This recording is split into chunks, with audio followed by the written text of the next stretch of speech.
சீனாவை ஒட்டி அமைஞ்சிருக்கிற ஒரு பிராந்தியம் தான் கிழக்கு துர்கிஸ்தான். அத சிங்ஜியாங் அப்படின்னு சீனா சொல்லுது.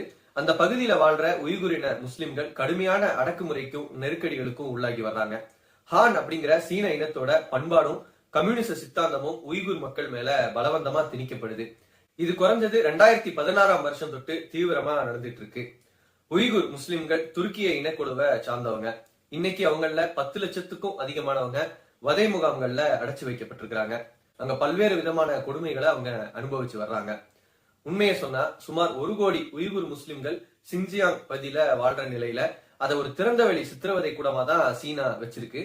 உய்குர் முஸ்லிம்களோட ஒவ்வொரு வினாடியையும் ஒவ்வொரு நடவடிக்கையையும் கண்காணிச்சு வருது. இதுக்காக அவங்க பகுதியில கேமராக்கள் பொருத்தப்பட்டு முஸ்லிம்கள் கண்காணிக்கப்பட்டு வர்றாங்க. எந்த அளவுக்கு சீனா அட்டூழியமும் அத்துமீறலும் செய்யுதுன்னு சொன்னா நமக்கு ரொம்பவே வியப்பா இருக்கும். ஹியூமன் ரைட்ஸ் வாட்ச் போன்ற அமைப்புகள் இது பத்தி தொடர்ச்சியா எக்ஸ்போஸ் பண்ணி வர்றாங்க.